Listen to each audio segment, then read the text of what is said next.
Hello, everybody. Good morning, good afternoon, and good night for wherever you are. It's good day, kind of for me.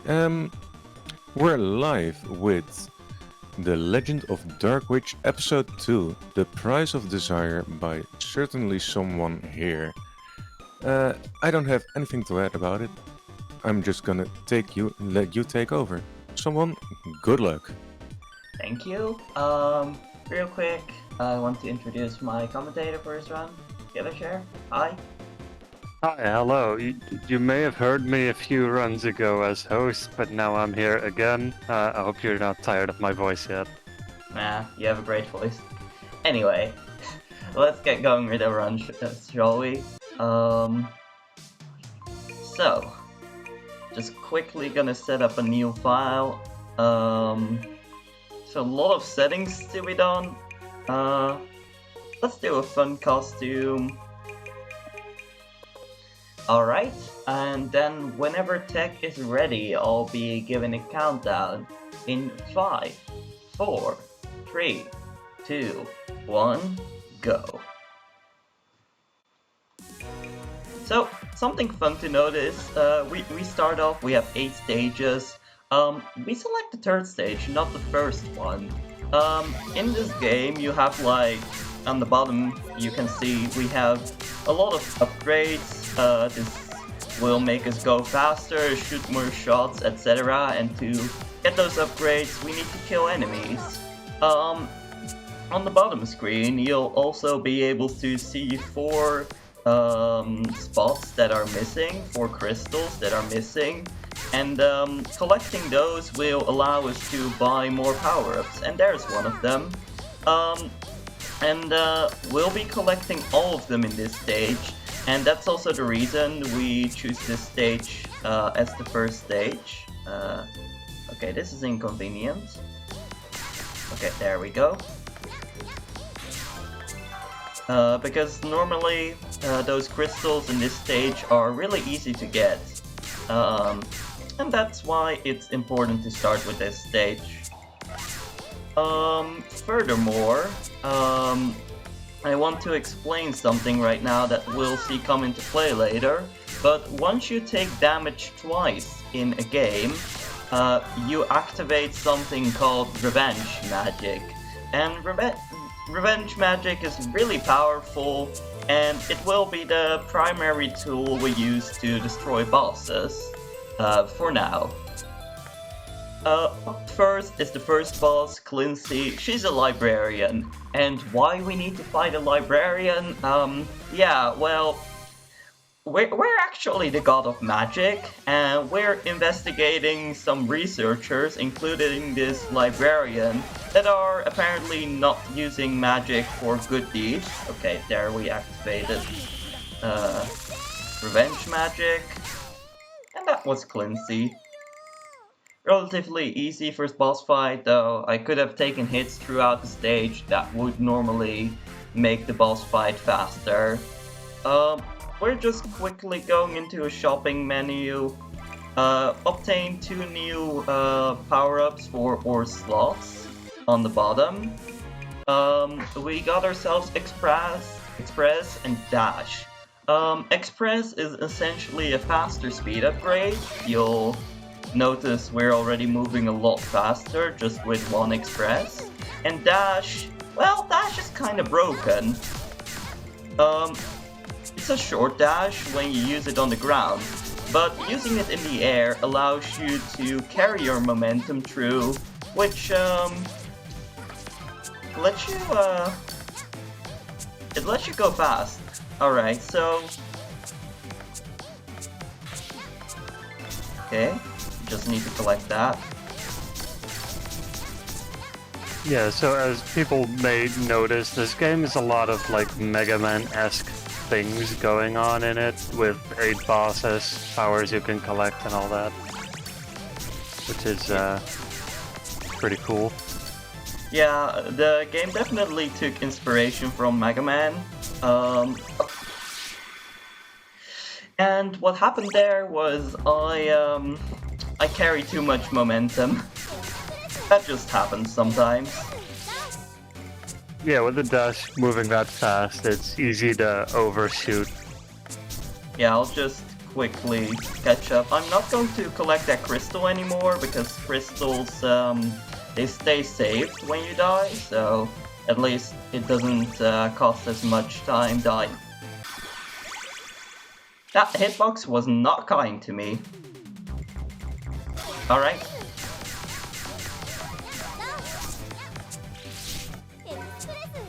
I'm just gonna focus here for a moment.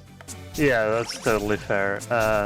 In the meantime, that revenge magic you mentioned that you use on bosses, you told me that they sort of double hit bosses, as it were. Yeah, there's another kind of magic called Punish that we'll get, That and one, yes. it clips into the boss's double. We'll be actually picking it up after this stage. That's why we collected those 3 crystals, to be able to buy Punish magic. For now though, let's hope boss is kind. So every boss also has revenge magic. You can see that circle on the right bottom there. That's their revenge magic meter. And if we time it well, we will not see this animation where they become invulnerable. If we time it badly, as I just did, you'll see that animation and you can't skip it because you can't hit the boss while they're doing that animation. Alright, now for some fast menuing, hopefully. Okay, we're going to put Comet to the first slot, because your second slot always gets powered up a little more, so having Punish on the second slot means it will be doing more damage, and we're only using the Comet to get through the stages, and for bosses we'll always use Punish, and bosses just usually take the most time. Alright, so this stage introduces something called springs, and springs are annoying because dash momentum is already a bit messed up. However, springs and dash momentum, yeah, they're not the best combination of things, as you can see there. So they kind of throw you off, they're not very consistent, and I almost fell there because of that. But that's under a minute, so that's good. Alright, so as Killer Chair just mentioned, punishment will clip through the boss hitbox twice. So what that allows us to charge it up because it's a charge attack. I don't have punishment magic yet, let me quickly get hit. So it allows us to activate a revenge magic and... I messed it up. So what's supposed to happen there is that, because it clips through the boss twice, it will quickly finish off the boss a frame after revenge magic ends, which just allows us to really quickly destroy bosses if you do it correctly. Let's see if I can get it on the next stage. Speaking of, this boss's revenge magic actually expands their hitbox, so if they use their revenge magic, it actually only makes the punish attack stronger, which is just funny, because their revenge magic is actually supposed to be a shield, so despite it being supposed to protect them more, it actually kills them faster. Okay, by the way, these fishes are really annoying. Yeah, killing those fishies make them split into, like, sort of retaliation projectiles flying around. And they hurt. If you do it at the wrong spot, they can make you fall into a pit, and pits are insta-kill, as you saw earlier in the first stage. As dying had some benefit after all. Yeah, let's just say I was showing off the game. Okay. Had to wait there for the cycle because, again, if I jump too early, those fish will punish me heavily and push me into the pit. Alright. Just RNG manipulation, right? Yeah. Yeah. Alright, let's see if this works. Ah, yeah, there we go. So yeah, bosses get shredded, basically. So we actually, just like Mega Man, we absorb the abilities of the researchers we beat. However, probably unlike Mega Man, we'll never use those abilities. Yeah, it seems that their base magics are just way too strong anyway. Yeah, that's something that's specific to this series of the game. I think the speedrun of the first game actually does include it does include like the other kinds of magic, but in this speedrun, indeed, we really only use our base magic because it's just a lot faster.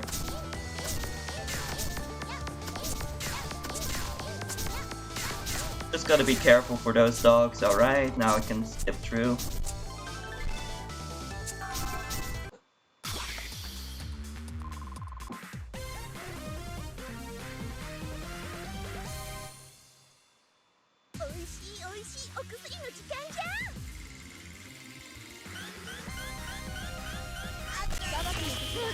Alright, this should just be good. By the way, while we're on this boss, a short shout out to Grippe, who is the person who first ran this game at the marathon. I believe it was. Not sure if it was ESA or GDQ, but either way, that run and this game in general actually got me into speedrunning. So yeah, it was back then when I searched online and I saw, hey, there's a speedrun of this, and yeah, I started running it. So this game does mean a lot to me personally in that sense, because it introduced me to many great people that led me to many more great experiences. Alright, just gotta... Okay, I didn't get any extra hearts there, maybe I get some here. I didn't. Alright, so, what this means is I'll have to be playing really careful. Never mind, we got a heart. I'm going fast. Never mind. Those, yeah, those arrows can catch you off guard because they're usually hidden behind enemies. So what sometimes happens is that you jump, you try to dash because you don't see any projectile coming, but surprise, there is a projectile behind you. There are also enemies throughout that stage that that actually chase you invisibly, and if you stand still for too long, they will kill you from behind. But fortunately, we go so fast that as long as we don't get hit and stand still for too long, we will not be bothered by those enemies. Alright, so, don't ask me what a girl researching the undead is doing funding an army, because the story of this game is that... Okay, I'm going to... yeah, that's fine. Actually helps out here a bit because I messed something up with my slots. The story of this game is that we're the god of magic, and people are just misusing magic to fund war operations. So we have to go and investigate that. Also, I'm not doing good on dash in this state. Alright, there we go. Let's take this slow. There we go. This stage introduces a lot of annoying enemies because they are usually low to the ground, so unless you have the maximum upgraded shots, you cannot always hit them.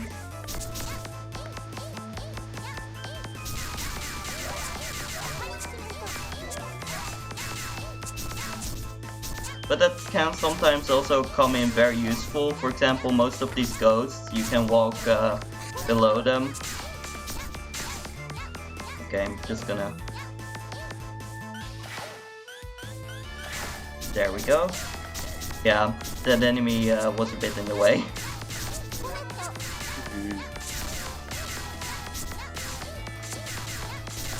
So there's also these electric fences that you see here. They're just cycles, you have to hit them in time and not die.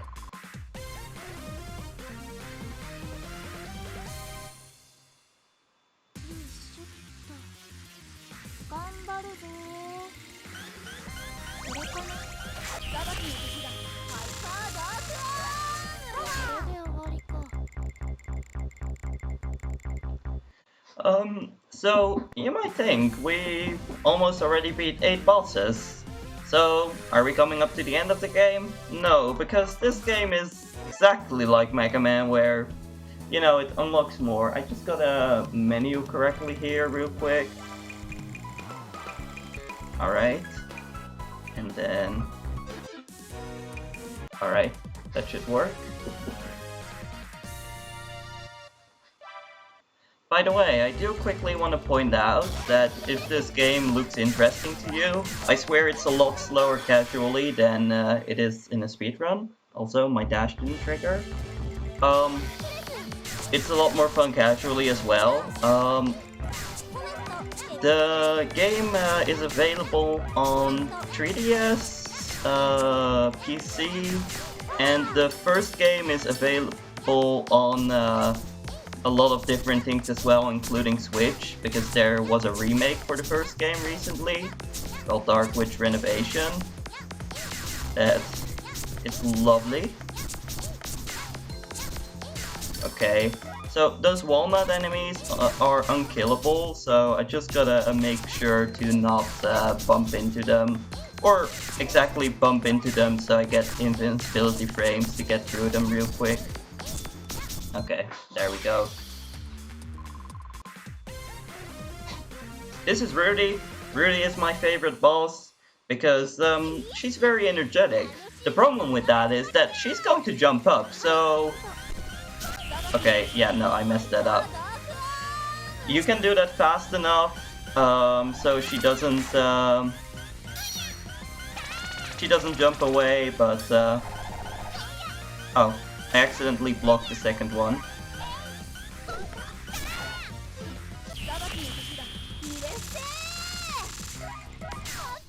Okay, there we go. Yeah, she's very energetic. Also, I think the developer, there's some dev notes hidden in this game. I think they also note that Rudy is the least researcher-like of them all, which makes sense. She's just living far away in a forest, just having fun. Also, what you just saw me doing there, we beat all the 8 researchers. Now we need information, like, okay, so we beat the researchers, we stopped whatever evil research they were doing, but we still don't know what they were doing it for. So we're now going to visit a few old quote-unquote friends of ours that hopefully will have more information for us. Spoiler, they will not really. But we're going to visit them anyway. You know, it's always nice seeing old friends. This is Codino's stage. Codino's an old student, an elite student or something. Okay, the game. Okay. I just have to be careful because if I shoot too many projectiles, the game starts lagging. If I don't shoot enough, that means there's a high chance I'll get sniped by some projectile. Okay, there we go. So with those upgrades we just did, we should be able to shred down Codino the same way as we did with the first 8 bosses. These latter bosses have more health, so we just gotta make sure to deal the same damage. Okay, I should have charged 1 second more, but that's fine. Our beginning animation takes long enough to kill them off. Alright, this stage. Killer Chair, take it away. I'm just gonna focus here. Sure, so this stage has got basically all of the annoying enemies that you may have seen and some that you may not have seen yet. It's got a lot of unkillable enemies. It's got enemies just horribly positioned. It's got enemies with retaliation. Those little ones in the back hop out at you when you kill them. You got these enemies that drop on the indestructible spike balls. It's just a whole party of just annoying enemies that get in the way everywhere. Things that you really have to be careful about. Yeah, because there's a lot of chances you get pulled into a pit. I'm just gonna take it slow here because... oh, never mind. So you can travel faster than enemy projectiles, which can just lead you to getting hit, which is annoying. Okay, I got an extra heart, that's very helpful. Ah, yes, irregularly cycle. I didn't think that would hit me. Alright. Yeah, that didn't. Hitboxes be hitboxes sometimes. So yeah, those fish hopping out of the water, so not the ones on land, they're just pretty random and weird. Fish in this game are just not like my least favorite. They're my least favorite enemies for sure. I can absolutely tell why. Also, along with all the enemies, there seem to be a lot of death pits as well. Not that I'm paying attention to it. Yeah, there's water everywhere. Even at the end of the stage. Okay, so this is also like the only boss fight where you can die from something else than the boss. There's pits on the sides of the stage. Oh, good. So yeah, that's a very unique boss in that sense. In fact, you can even die after killing the boss. So yeah, let's not do that. I've actually by accident just dashed off here and just had to do the entire stage over again once, and it's not fun. Alright, so finally we're deciding to do something smart. We're going to an informant, you know, the person you would normally go to first when you want information. But I guess we can't have something the easy way, right?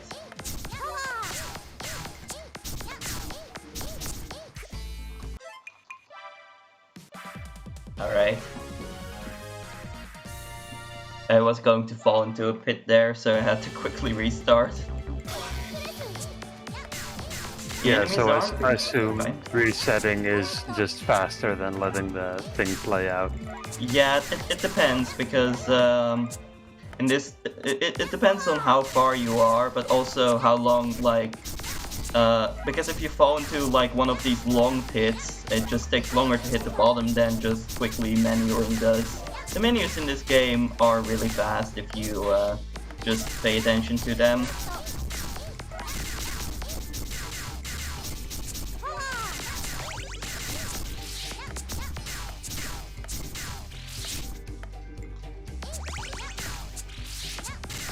Alright, there we go.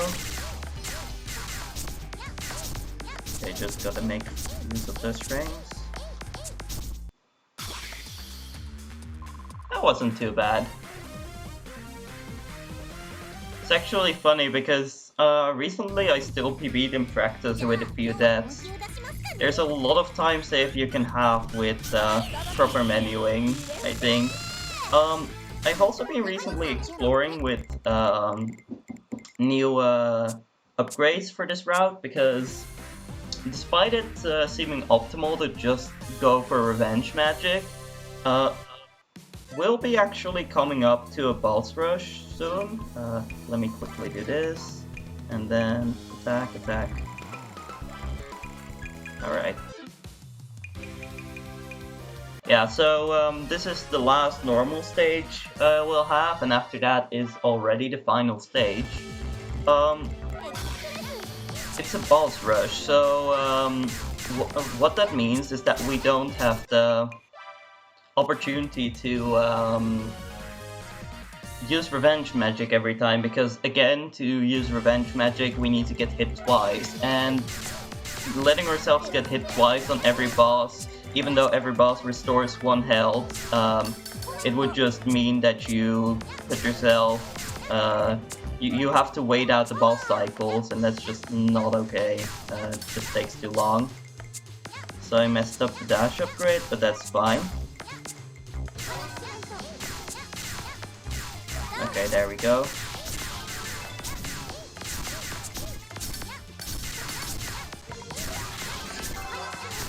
By the way, my favorite enemy type is on this stage. They're the... Oh god. Electric fans got me. They're those pigs because they throw food. And if those foods hit you, you actually turn into a pig as well. Which is just... it's funny. I think the story behind that is they just want you to be one of them or something. But hopefully we're not going to let ourselves get hit here. Okay, that was too close for comfort, but that's fine, we should be safe now.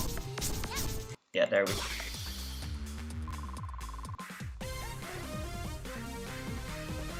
Alright, so this is Pelusa. She's an underground crime boss, I believe. She's a fully powered mech suit. Unfortunately, mech suits don't really do well against the God of Magic. So, yeah. Alright, so we'll quickly skip a cutscene that's essentially us sitting on a couch thinking, maybe we should just storm the enemy castle, you know, I'm the all-powerful God of Magic. You know, maybe we should just directly go to the final boss. So that's what we do.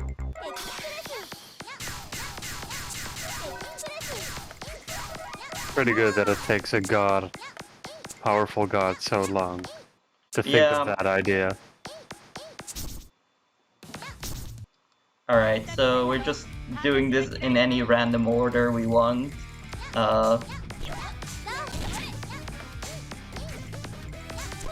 Alright, so I'm just gonna be using Punish from here on out.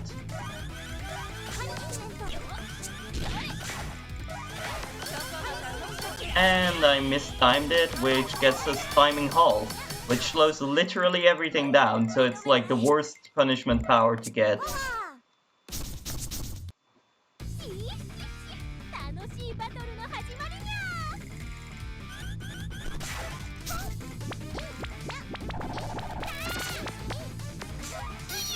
Okay, I misclicked there, but that's fine.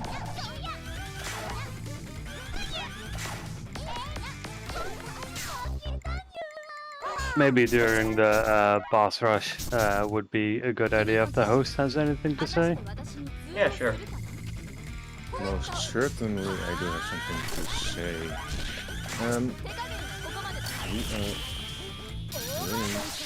Well, okay. We are the Benelux Speedrunner Gathering, of course, BSG. Normally we organize bi-monthly gatherings in Benelux for speedrunners, so is the name. Due to the COVID situation, we currently have our events online, but we're looking into getting on-site events as soon as possible when it's allowed and it's safe. During this event, we have something special, something we don't usually have during quote-unquote normal marathons, which are prizes for when you donate. So when you donate at this moment, with at least €5, you're eligible for a Totodile plushie, and it's cute. It's hacking cute. Yeah, that Totodile plushie is amazing. Also, if you donate at least €5, you're eligible for a €25 gaming gift card. If you donate at least €10, you're eligible for a €50 gaming gift card. That's quite a catch. And if you donate at least €15, you're eligible for a BSG custom controller. It's a PlayStation 2 controller kindly donated by your friends from Delfino Customs. And Delfino Customs is a controller and console business located in England. They specialize in customization, modification and repairs. You can use the code BSG 2020 on any order up until the 25th of August for a £5 discount on your order. Alright, If you so we're coming customize up your- to the final boss. Sorry for interrupting you. Just, this is the Go final ahead. boss. Franzer, she's a sword fighter. And she's a bit annoying. I'm actually going to save my, okay, one moment.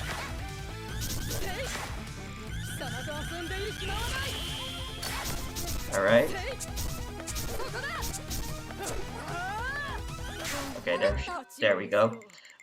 So I could have used my revenge magic here, but I'm not going to do that because this is not her full power. Of course, she has a second phase. This is the final fight, and I'm going to use the revenge magic here in the hope that I can get away from her revenge magic, because her revenge magic is really annoying. Nope, not enough damage. Well, that's fine. Do you keep time ready? Time is... I'll signal when time is. Alright, so... yeah, that hand, that is a dangerous hand. And that's why it's dangerous. I hope I'm not dead.